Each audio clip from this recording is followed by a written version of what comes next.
Whether it be political and societal agendas that have crept up in a recent Transformers series, PvP and the other thieves that operate on YouTube, or sexuality within the Transformers, we're going to be discussing the subjects that no one wants to talk about coming up right now on Transformers Talk Raw. Shh.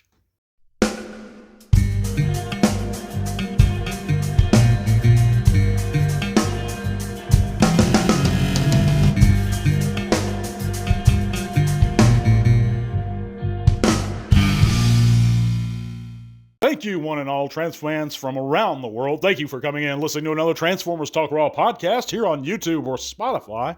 And however you're coming in, we appreciate you guys checking us out this week and making us a part of your weekly routine.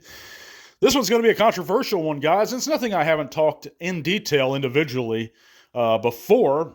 But before we get into everything, guys, if you haven't heard, you can click all those great links in the description below. It's going to take you to all kinds of cool stuff. If you'd like to help support the podcast further, you can do so via Patreon. That $1 or $3 a month goes a long way to help and support our giveaways, upgrading our equipment, doing lots of cool stuff with it. So if you can and you're able to, and you want to help support the podcast even further, do that for me. But in the very least, hit that thumbs up. And again, thank you for joining us this week. We're going to get right into it, guys. We have a big show packed.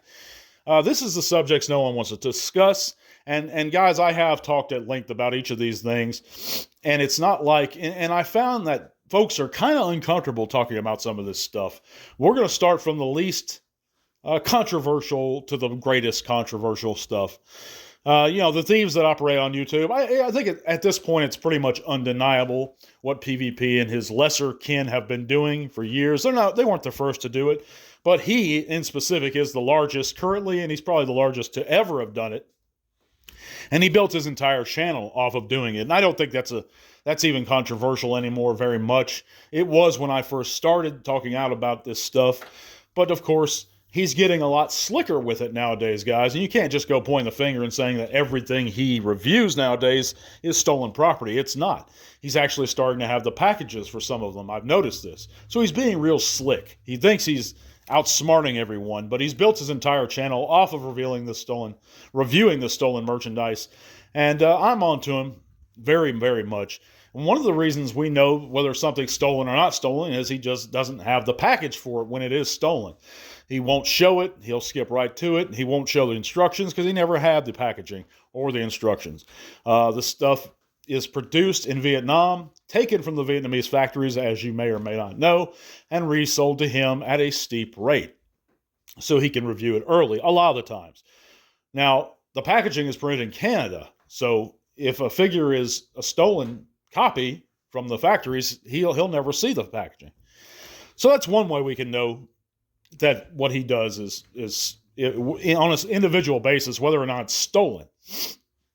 And not everything he does is nowadays. So that's one way you can tell. We also have all the incriminating messages sent from a popular Transformers podcaster, or sent to a popular Transformers podcaster from Tauntaun, implicating PvP. These are verified. They're factual. It happened, guys.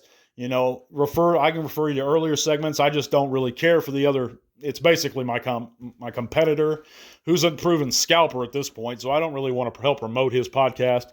But you know who I'm talking about. If you don't, refer to my earlier segments where I'm talking about PvP, and you'll be able to find the information you're after. So I don't think that's very controversial anymore. Everybody's on to him. We know he built his channel off stolen property. Please do not, if you are in any way against what he's doing, unsub. Don't click on his stuff. It's just, even if he never reviews another stolen figure, he built his entire platform off of that stuff. And it's really a slap in the face to both the fandom, to Hasbro, and other content creators who have built their channels the honest, hard way. And so I just think promoting him, supporting him in any way, it's not good, guys. So if you care about that stuff, don't do it. But now, sexuality in the Transformers, that's not inherently bad. Certain characters have been portrayed in a sexualizing way in the past, such as Black Arachnia in Beast Wars, Arcee or Ariel, Alita 1, even in Sunbow. It's the over-sexualization of the Transformers I take issue with, and the fandom's underlying of these things. You can't type in, even like Google, like RC fan art without seeing something perverse there. And I realize it's the internet, you're going to see that stuff, but it's really becoming more and more. It's becoming acceptable. And this is a series, guys, a franchise, an entire franchise that was originally meant for the longest time to target only children as its audience. And it still does, to some degree. And even if it's to some degree, this stuff is not appropriate. It's just not. And, you know, when IDW came along into the picture, it got worse than it ever got in the past. You know, we learn of the concepts of the, I think they call it the conjuxendura or something, where they're spark mate. They're basically married couple, but then we have same-sex couples. And I put that in quotation marks. I don't think Transformers, Autobots in specifically, okay, every bit that they learn, like the reason Ariel and Orion were, quote, boyfriend and girlfriends, because they saw organics do it. You know, the consumer products or goods or whatever they were called were created specifically to serve organics. So those relationships were formed in emulation of organics. Their roles were to please organic potential buyers. The Quints made them in Sunbow for the sole purpose of reselling into servitude. Autobots and Decepticons, cons for war, Autobots for servitude. So that little relationship there between Orion and Ariel was done because they saw two organics get together in that way, and they emulated them. And that's what Transformers do. They adapt. They emulate. They roll with the punches. You know, it's like the lingo. You know, why is jazz called jazz? Why do some Transformers love certain types of Earth music?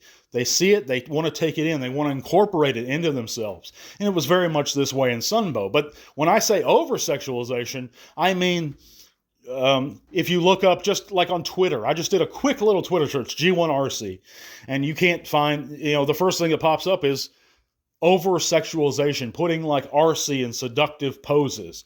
That's really inappropriate for children. Browsing Facebook this morning, and I swear, guys, I didn't even type anything. This just popped up on my feed in one of these groups, Transformer fan groups. It was something so vulgar, I can't even repeat what was shown here. It involved two G1 characters. And of course, I left this group, told them off, left the group. I want no part of that. It's totally ignorant. It's being total betrayal of what the fandom should be about. It should be clean. It should be wholesome. Now, if it's two guys talking and you happen to want to talk like that and make a dirty joke and talk about some fictional fantasy cartoon robot while doing so, that's your business. But posting in a public forum something that targets children, that's about children, was designed for children, is just wrong to me. And it makes me go on to my next point. What EarthSpark did, you know, what we do in reality, and I'm going to get to a bottom line here right after I say this. What we do in reality, the habits that humans do, is totally up to them. And that is my opinion on it, okay? That's between them and their creator. But the minute that you guys or anyone incorporates that into children that aren't even their children, tries to get them to view it, tries to get them to accept it, that's wrong. It's not your place. It's no one's place to teach a child what is and what is not, except their parents. So these societal agendas, and I think you guys know about the big thing that went down, the big stink last year with EarthSpark in its first season, and a certain character. So I don't have to get into that, and I have gotten into that. If you want to hear my full opinion on that, go back and check it out. But the bottom line here is, guys, that, you know, it's about perverting something to me that shouldn't be perverted, and twisting something to me, and in trying to incorporate something into something pure. And I'm totally against it, guys. But Transformers is escapism at the end of the day. It's a way for adults and children to come together and have fun and escape the harsh realities of the everyday world. All the badness and the cruelty and the unkindness and the everything we see around us. We can escape into it. And I personally don't want to go into what I love and be reminded of the reality. That's the reason I'm watching that franchise. Excuse me. That I'm taking part in it. Because I want to escape. And by doing this stuff, people are reminding us of what we see out the door. And I don't want to be reminded. That's why I'm watching whatever series I'm watching or reading whatever comic book I'm reading. But that's my opinion, guys. Let me know in the comments what you think of any of this stuff. It is a bit of a controversial stuff, and if you have an opinion one way or another, I appreciate you letting me know what it is down below. We're going to move on right along to this week's poll results and the news. Check out the poll results. And last week we asked the question, what is your favorite faction? And out of 123 voters, 61%, a whopping 61%, said the Autobots. And that's really surprised me because I thought the cons were going to take it, but they only secured 32% of the votes, with the Maximals coming in third at 5%, and the poor Predacons at 2%. That's it. The Predacons got no love. 2% out of 123 fans said the Predacons. That's surprising to me because I thought the bad guys were going to finish first in this case, but everyone loves the Autobots, and the fans have spoken. They are the top favorite faction. Thank you to everyone who participated in last week's poll. Let's go along to this week's news.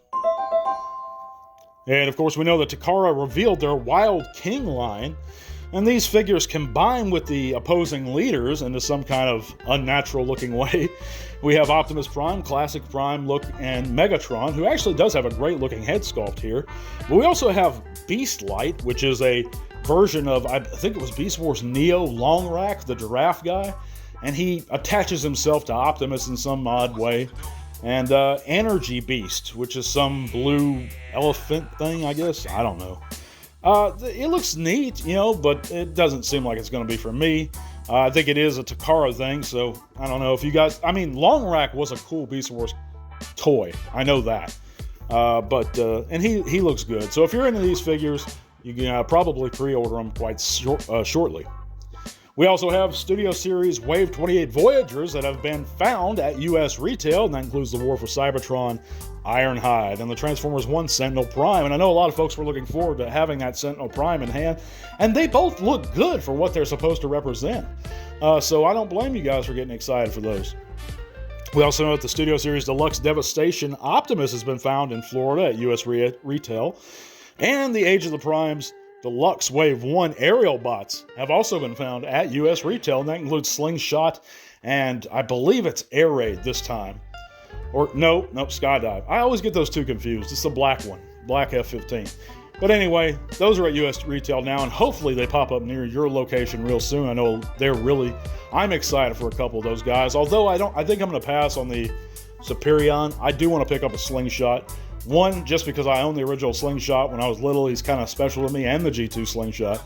And also two, I don't know, lost my train of thought. Anyway, TFCon Toronto. We know that the gentleman Bumper Robinson, who was the voice of the animated Bumblebee, Blitzwing, and Blackout, is going to attend this year, and that's on July 11th through the 13th. Of 2025. So if any of you guys are planning on attending TFCon Toronto, make sure you head out there and see Bumper Robinson. Tell him T-Talk Raw says hi. We also know that DNA Design has revealed their upgrade kit, and that's DK65 for the MPG Super Jinray, or the Power Master Optimus here in the States. And this includes a whole plethora of hands and extendable arms. I thought this upgrade set was going to be a little bit more. I don't know why it did. I had heard that they were going to do something, but I don't know. It seems a little underwhelming to me, guys. And DNA upgrade kits, they always seem a little overpriced also for what you get. So I don't know about this one, guys, but let me know in the comments what you think. That MPG or the MP Power Master Prime does look fantastic, though. Let me tell you. But I thank you guys so much for listening this week. Again, thank you for all your support. Check out all those great links in the description below. And we're going to have a new giveaway real soon. I'm going to catch you back next week. Keep doing your thing, trans fans. God bless, and to all are one. This podcast is made possible thanks to the support of listeners like you. Thank you.